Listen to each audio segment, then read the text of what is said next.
Mga kapatid, naaawa kasi kami sa inyo, kaya namin ginagawa ito.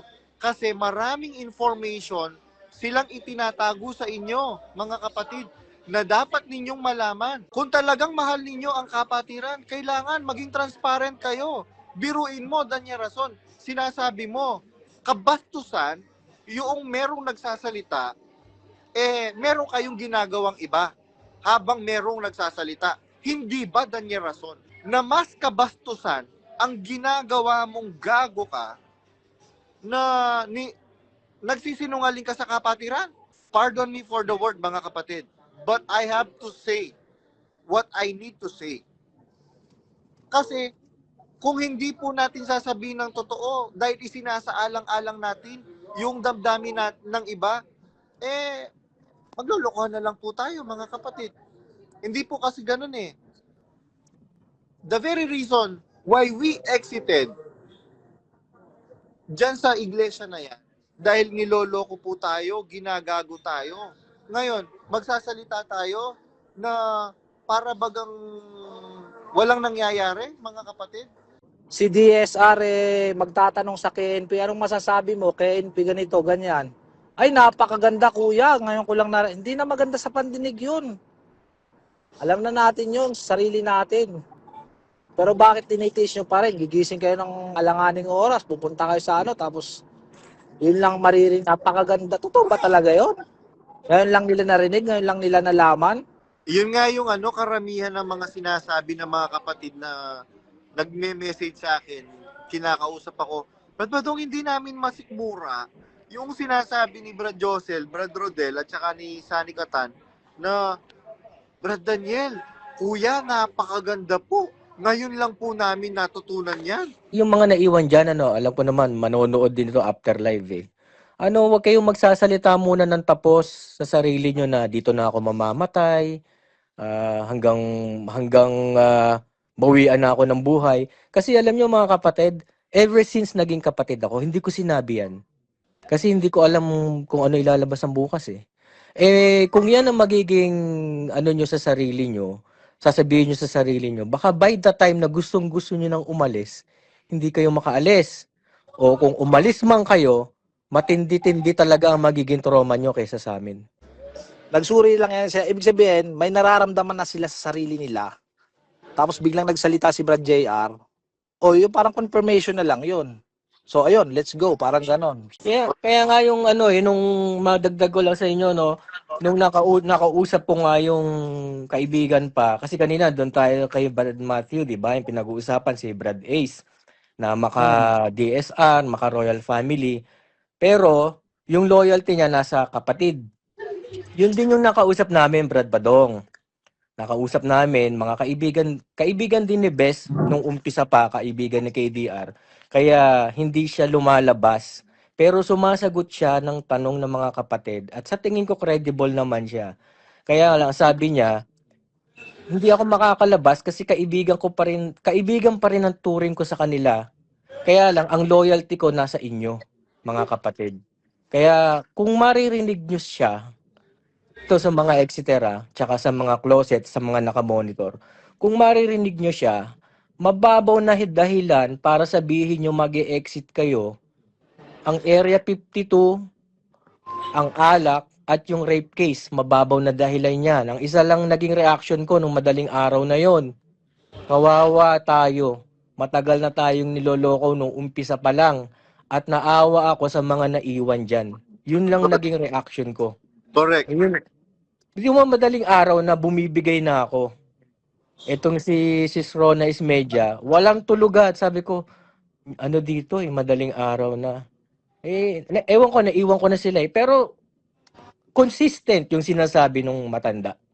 Matandang kasama pa ni Bes mula nung umpisa. Alam mo naman tinutukoy ko bro, kasi hindi pwedeng banggitin dito yun. Oo, Kaya nga siya hindi nagsasalita eh. Oo, totoo. Yun nga. Sabi nga nung maliit na mababaw na dahilan yung Area 52 sa totoo lang. Sabi nung kapatid. Nung sinasabi mo, di ba yun yung sinasabi niya? Opo. Mababaw na dahilan yan. Yung mga issue na inilabas na Area 52. Pero Biruin mo, mababaw na dahilan. Hindi kayang sagutin ni Daniel Rason properly, hindi niya kayang i-address properly. What more yung mga malalalim na reason? What more yung mga malalalim na reason? Sabi ko nga po, at yan, yung sinasabi ni Brad Gilby, mga kapatid, naaawa kasi kami sa inyo, kaya namin ginagawa ito. Kasi maraming information silang itinatago sa inyo, mga kapatid, na dapat ninyong malaman. Kung talagang mahal ninyo ang kapatiran, kailangan maging transparent kayo. Biruin mo, Daniel Rason, sinasabi mo, kabastusan, yung merong nagsasalita, meron kayong ginagawang iba habang merong nagsasalita. Hindi ba, Daniel Rason, na mas kabastusan ang ginagawa mong gago ka na nagsisinungaling ka sa kapatiran? Pardon me for the word, mga kapatid, but I have to say what I need to say. Kasi kung hindi po natin sasabihin ng totoo dahil isinasaalang-alang natin yung damdamin ng iba, maglolokohan na lang po tayo, mga kapatid. Hindi po kasi ganun eh. The very reason why we exited dyan sa iglesia na yan, dahil niloloko po tayo, ginagago tayo. Ngayon, magsasalita tayo na para bagang walang nangyayari, mga kapatid, na parang hindi tayo apektado. Pagka apektado ka, yung pagsasalita mo magiging affected din, yung emotion mo affected din. Mga kapatid, ngayon, sasabihin mo, tarantado, masyado naman si Brad Badong. Tarantado naman talaga, mga kapatid eh. Mababaw pa nga yung salita na yon, mga kapatid. Kung kumpara, kung iyahalin tulad, kung itutumbas natin dun sa ginawa nilang kasamaan sa atin, mga kapatid. Kaya alam nyo po, ayokong gumamit ng ibang mga brutal words kasi kagaya ng sabi ni Brad Macho kanina, o baka merong mga nanonood na bata, nakikinig na bata, naalala ko bigla yung anak ni Brad, Wency Bound, si Sian Bound, o nga pala may mga bata. Kailangan kong i-refine yung mga salita ko because of them. Ngayon, mga kapatid, kagaya ng sinabi ni Brad Machu, sinabi ni Brad Mar, sinabi at ng ibang-ibang mga kapatid, ni Brad Gilby, mga kapatid, it is a therapy na makapagsalita kayo kung ano yung nararamdaman ninyo, ano yung na-obserbahan ninyo, ano yung na-experience ninyo mismo. By doing such, mga kapatid, magkakaroon ng kagaanan ang inyong mga kalooban. And by doing such, hindi lang po kagaanan ng kalooban ng mararamdaman ninyo. Makakatulong po kayo sa nararamdamang bigat ng ibang mga kapatid na nakikinig. Tsaka Brad Badong, alam ba nila dyan, alam ba ng mga ibang naiwan dyan na miyembro na inaatake nila yung mga ibang exiter? Alam nyo ba na ilan sa mga exiter umiinom ng gamot dahil sa trauma nila? Opo, totoo yan. Naggagamot sila ngayon. Nung nandyan ako si Brad Wency, umiinom pa ng gamot habang nagkakape kami noon eh. Sabi niya, teka, inom muna ako ng gamot. Sabi ko, Brad, para saan yan? Kasi nga nagpa-doktor ako dahil dun sa pagkaka-exit ko na nagka-trauma siya. Meron din dito mag-asawa sa Manitoba. 2023 pa siya umexit nung last na nakamusta ko siya last month. Sabi niya sa akin, bro, babalik muna ako sa doktor. Sabi ko, hanggang ngayon nagte-therapy ka pa rin? Opo. 2023 pa siya umexit. Meron inom din ng gamot. Opo, umiinom sila ng gamot. Alam nyo, bago nyo ano yan, tingnan nyo muna kung ano yung dinanas nitong mga to. Tingnan nyo muna bago kayo magsasalita dyan. Mga naiwang miyembro dyan, ano? Kasi palibasa, hindi nyo pa dinadanas dahil nandiyan pa kayo sa loob. Correct. Ayun. Tama, bro, may dugtong ka lang. Nare-realize ko itong mga nagsi-exit din, kasama na rin ako ron, bro. Kahit Opo. siguro naman ikaw, brother, maaamin mo sa sarili mo na hindi natin nakita to sa darating na panahon na lalabas tayo. Opo, totoo yan. Hindi natin, kaya yun, yung mga kapatid na umaatake sa amin dyan, okay lang yun mga kapatid.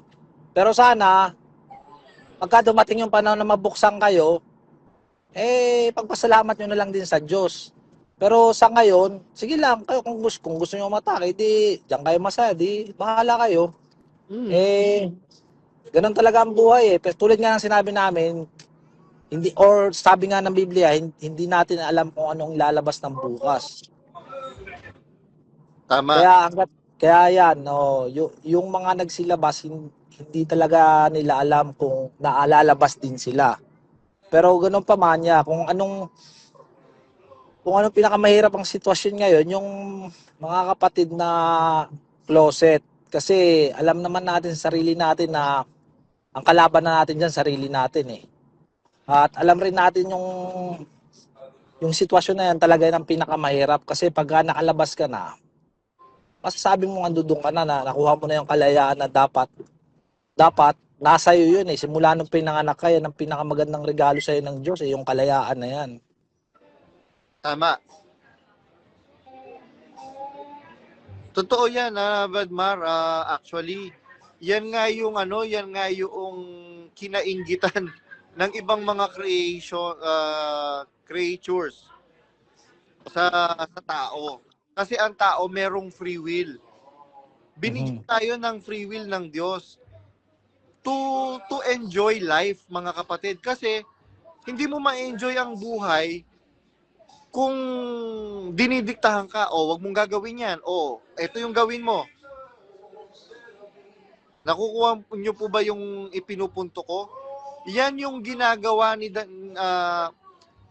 sa atin. Ikinulong tayo doon sa konsepto na ito lang yung gagawin ninyo. Wag kayong magpapaputol ng buhok, wag kayong maghihika, etc. etc. Sabi nga ng Biblia, subukin ninyo ang lahat ng bagay. Nakasulat sa Biblia yun eh. Subukin ninyo ang lahat ng bagay. Kayo'y tinawag sa kalayaan, wag lamang ninyong gagamitin ang inyong kalayaan sa ikalalayaw ng laman. Ngayon, pagbibintangan ninyo kami na mga nag-exit na malalayaw na kami, prove it. Prove it. Papatunayan ko sa inyo. Papatunayan ko sa inyo na itong mga royal family, even yung mga manggagawa, alam nyo ba, mga manggagawa umiinom ng soju? Alam nyo po ba kung ano yung soju? Alak yun, na Korean na alak, at may alcohol content. 'Di ba sis? 'Di ba sis, nagtatagayan pa tayo ng soju? Di ko lang mabanggit yung mga pangalan eh.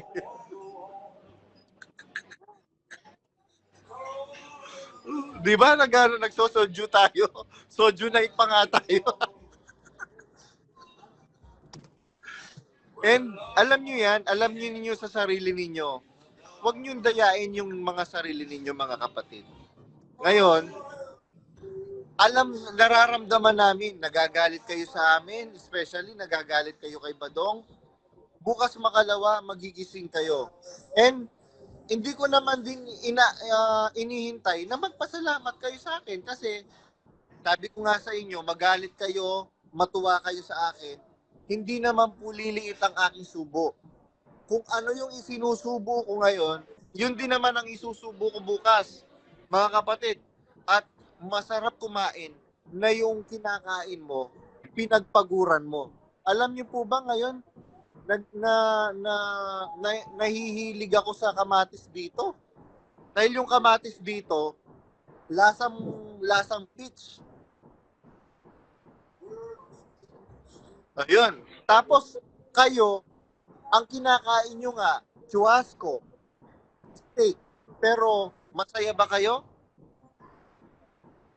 Bakit hindi kayo masaya? Bakit hindi ninyo ma-enjoy? Dahil merong daga sa loob ninyo.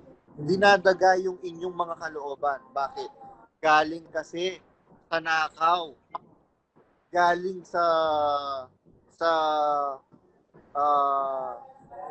masama.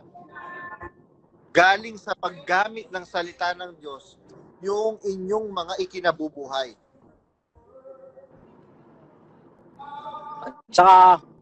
Tsaka mga kapatid, yung mga closet na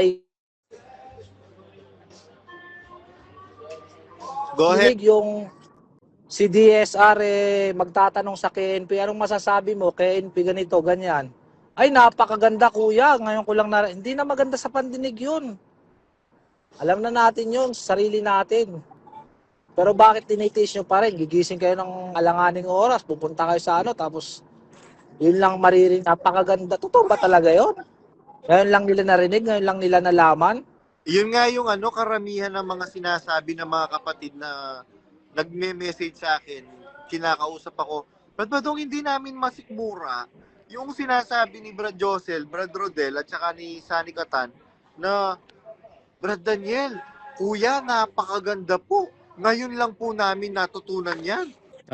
Madagdag ko lang doon sa sinasabi ni Brad Mar kanina tungkol doon sa mga nandiyan sa loob. Wag kung yung mga naiwan diyan alam ko naman manonood din ito after live eh. Wag kayong magsasalita muna ng tapos sa sarili nyo na dito na ako mamamatay, hanggang bawian na ako ng buhay. Kasi alam nyo mga kapatid, ever since naging kapatid ako, hindi ko sinabi yan. Kasi hindi ko alam kung ano ilalabas ang bukas eh. Kung yan ang magiging nyo sa sarili nyo, sasabihin nyo sa sarili nyo, baka by the time na gustong-gusto nyo nang umalis, hindi kayo makaalis. O kung umalis man kayo, matindi-tindi talaga ang magiging trauma nyo kaysa sa amin.